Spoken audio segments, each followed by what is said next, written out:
road to Mandalay. Or one of them. A new day, 6,000 feet high in the hills of Upper Burma.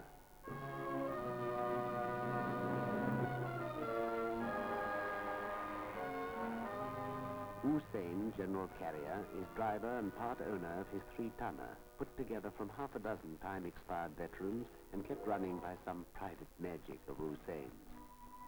It can be cold at 6,000 feet, even in the tropics. Cold enough for young Kimang to be glad of his blanket until the sun takes the chill out of the air. Once a week, or whenever a load comes along, Hussein makes this trip over the rough mountain roads between the hill towns and the plains. It's a bit of a family affair. Kimang is Hussein's son. Hussein's partner in business is his brother-in-law, and there's a cousin who is brought into matters every now and again. It's the same with the loads. Green tea for an uncle in Mandalay, or 20 bullock cartwheels for his wife's cousin's husband, a trader in Sepor. A family affair. The road leads through Nam San, a little town perched among tea plantations high in the hills. Morning brings the bustle of trade and marketing. Yellow-robed Buddhist monks are making their rounds to collect offerings of food, since they are vowed not to touch money and can't buy for themselves. Women from the country have come in to sample the shops. The daily round of family marketing is in full swing.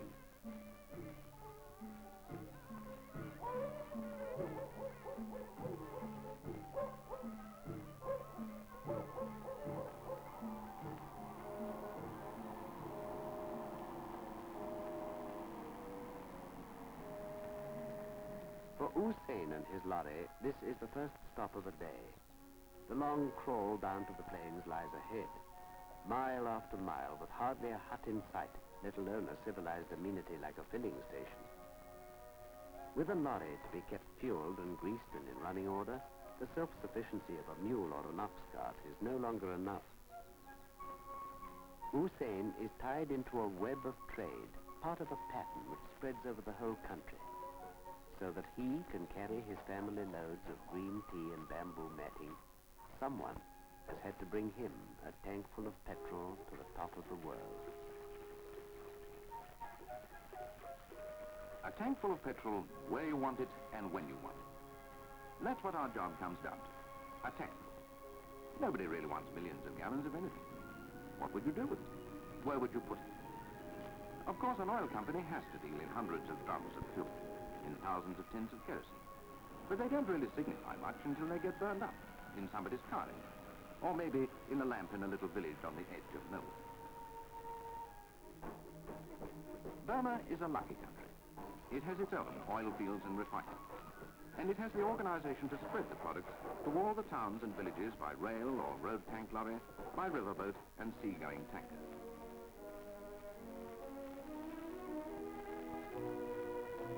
Here in Rangoon, the capital city of Burma, we're at the center of things.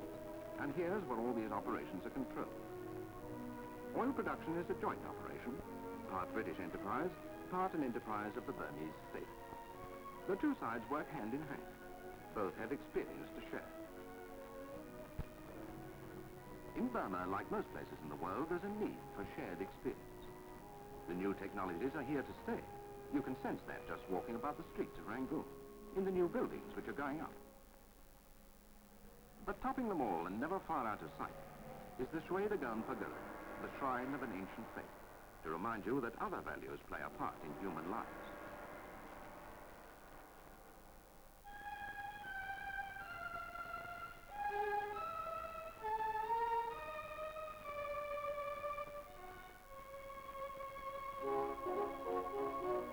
A 1,000 miles away from the bustle of the city, Hussein is still on the road. Shui Dong Zain, the golden peacock diamond carrier, with the peacock of Burma proudly displayed, goes creeping gingerly round the hairpin bends like a small brown beetle, dwarfed by the cliffs of the Gotek Gorge.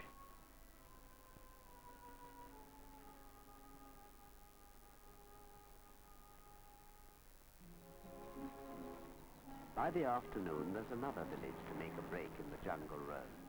Another stage to notch up in the journey. After the monotony of jungle and twisting road, it's an excuse to stop the bumps and jars for a minute or two, to get out and stretch and look at the world. Already the cool of the high hills is behind, and hours of grinding in low gear have made Hussein's precious engine as hot as a tea kettle. This is the end of the road for Hussein's passenger. Time to say goodbye until next time. Hussein usually stops here on his journeys, and by this time young Kimang knows by heart the routine of the road and the various things that Hussein has to get done in the way of cosseting their lorry.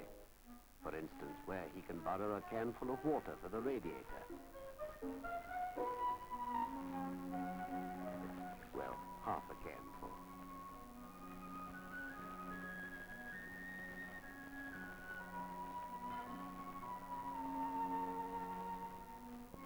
100,000 warm afternoons like this must have passed over the village.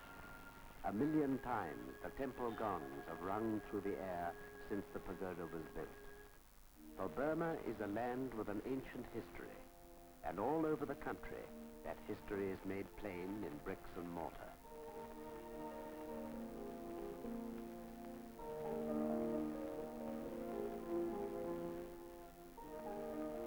This was the city of Pagan. 9 centuries ago, King Anarata built his palace here by the wide brown Irrawaddy River and made Pagan one of the holy cities of the Buddhist world. Shrines and temples cover the ground. The city and palaces have long since vanished, and the golden butterflies are the only courtiers now. The villager's cart rolls over the rubble of centuries.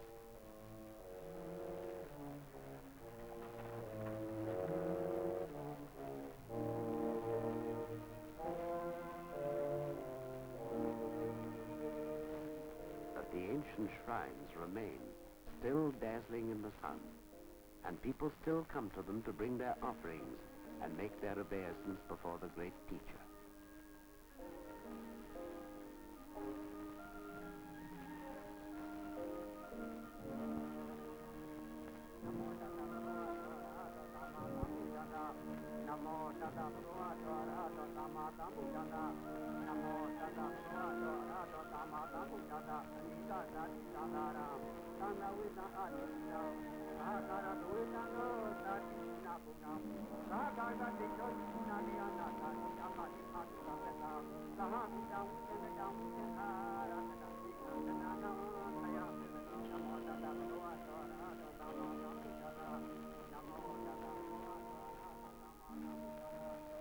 Thousands upon thousands of years ago, the light and heat of the sun nourished the plants and tiny creatures of an ancient sea.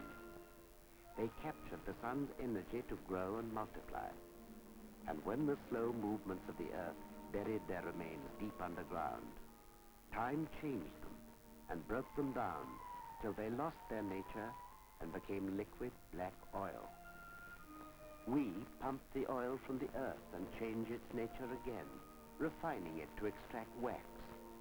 And from the wax are made candles, which in turn are burned and change once more, giving back at last the heat and light imprisoned long eons ago.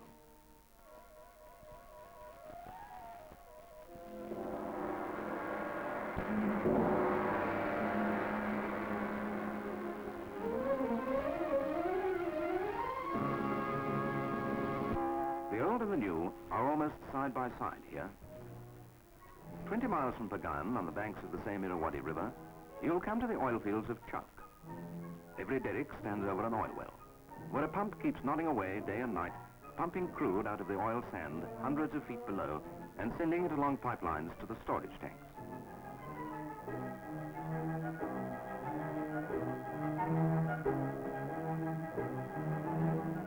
The center of our world here is the refinery. That's where we treat the crude oil and separate the things people want to use. Motor spirit, kerosene, that's paraffin, diesel oil, fuel oil, wax, and so on. It's really a big chemical laboratory with test tubes 80 feet tall.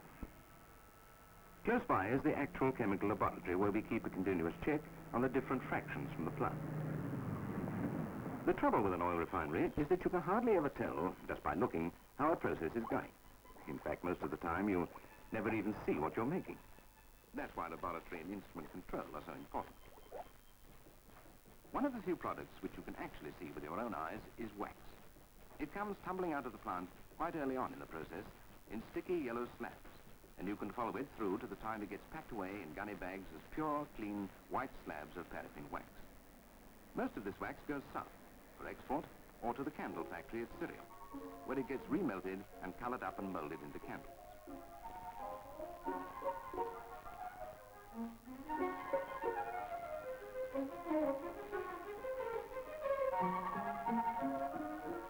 These are the multicolored little village candles which go all over the country for burning in pagodas or house shrines.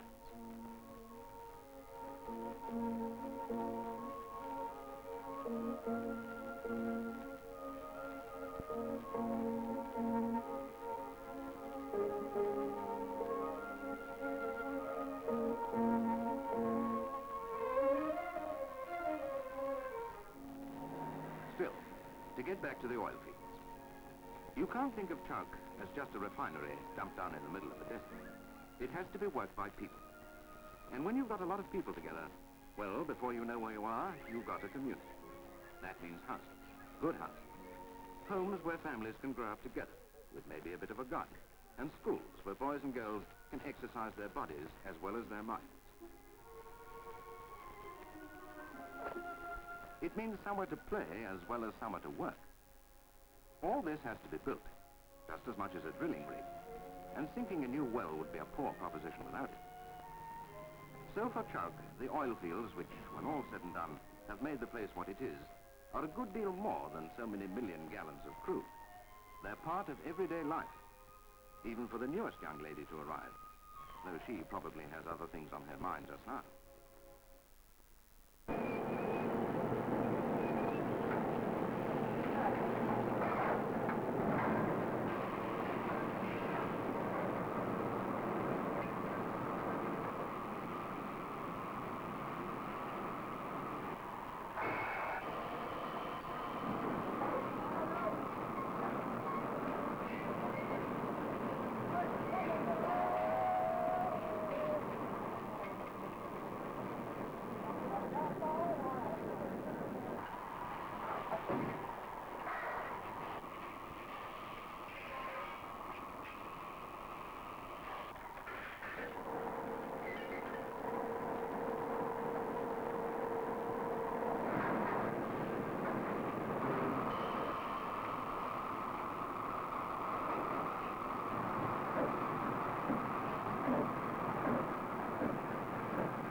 Evening time, and the sun begins to drop away behind the inner wadi.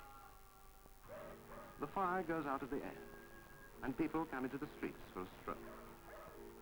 It's time for the day shift workers to get to their homes. Of course, a lot of work goes on 24 hours round the clock. Maybe a string of push-tow barges comes up the river to load crude oil, and the Surang wants to make a quick turnaround and get on his way back to Rangoon and the refinery at Syria.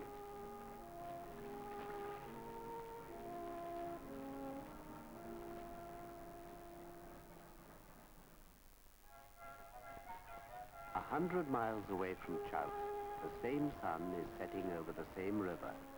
This is journey's end for Hussein and Kimau, the riverside at Mandalay.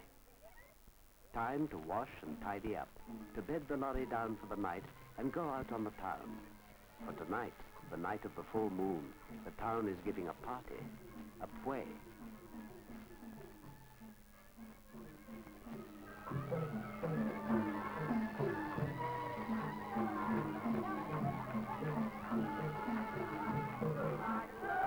Is a festival. It may celebrate anything, or nothing in particular. There's a lot of noise and dancing and bright lights and laughter. It goes on all night, sometimes 2 or 3 nights. So Hussein and Kimau have got out their best clothes to go and see the sights.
At Chowk, the oil barges will cast off as soon as they're loaded and start their 400-mile journey down the river to Rangoon. Most of Chowk is asleep now, and there won't be many people about to watch the string as it slips away.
Far down in the south, the Irrawaddy reaches the sea.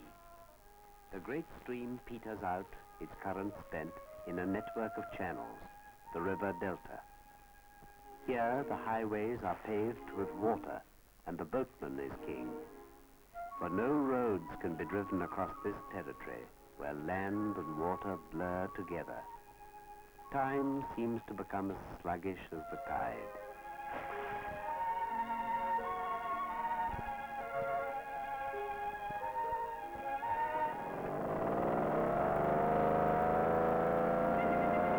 But a new note can be heard across the water. The palms and paddy fields may cover new reserves of oil, and unfamiliar skills have come to the delta to probe for these beneath the surface.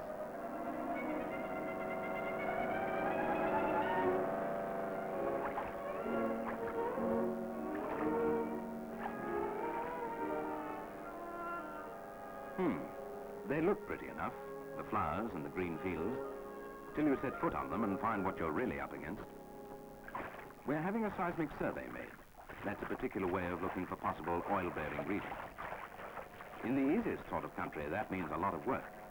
You have to take drilling equipment with you and a load of delicate electronic apparatus. The trouble here is there's no solid ground. The best you can hope for is greasy mud to your knees. And then, likely as not, the tide will come in and you're wading up to your armpits. What we're trying to do is a kind of echo sound. We drill a hole into the ground and let off some dynamite in it. The shock wave from the explosion travels down through the earth, gets reflected back by various underground layers.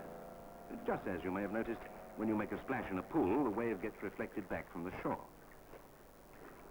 Inside a kind of portable darkroom, electronic gear and a special camera make a chart of these echoes, and the experts can draw a map of the underground strata. That's the theory. In practice, it means dragging around a mass of dead weight.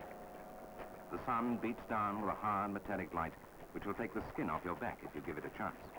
The leeches will be after you if you hang about in the water trying to cool off, and the moisture will make your feet swell and go white and soft as a pudding. They say that oil is a treasure of energy laid down by the sun millions of years ago. Well, we're the treasure hunters, splashing through the mud of the rice fields. probing down into the earth with our drills and explosives, listening for telltale echoes with geophones and recording cameras, plotting our map with slide rule and calculator till we know, or think we know, where X marks the spot.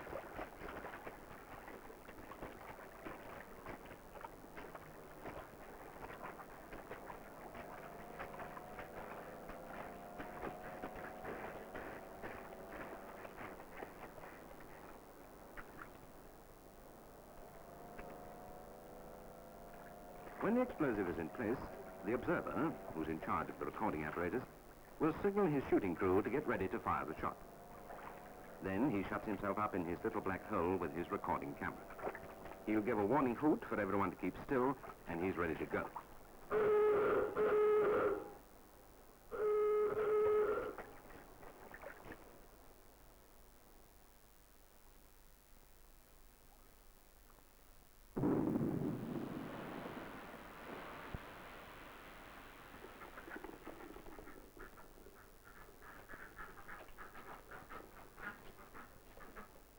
A couple of minutes to develop his record, and the observer's ready to come up.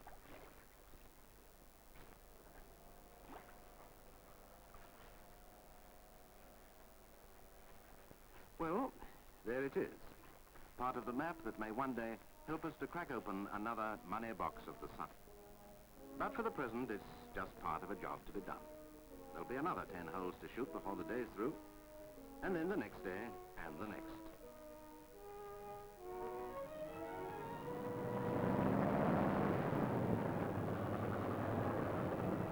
There will always be new jobs to be done, and with the future treading on our heels, there's a greater need than ever for sharing our knowledge and experience, and our hopes. No nation and no enterprise can stand still while there are problems to be solved and new treasures to be won. The golden pinnacle of the Shui de Gon drops away below. It's a commonplace nowadays to fly high above the ground and to take in at one glance 100 miles of countryside spread out like a book. It's a commonplace to span the country in a stride, so that a day's journey becomes a matter of minutes, and the new and the old are suddenly side by side.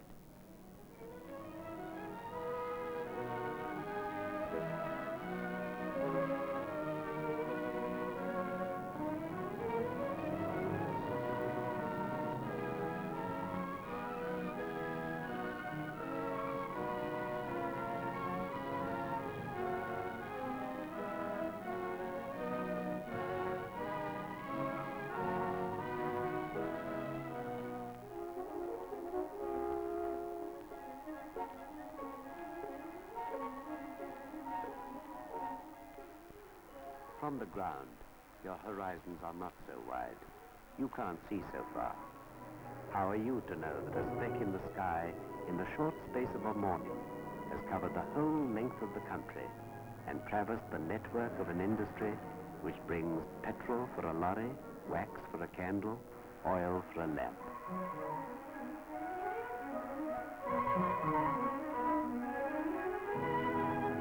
From a seat in the clouds, the whole land of Burma lies below, with its structure plain to the eye. Who knows what challenging new lines may not one day be written in its pattern of towns and fields?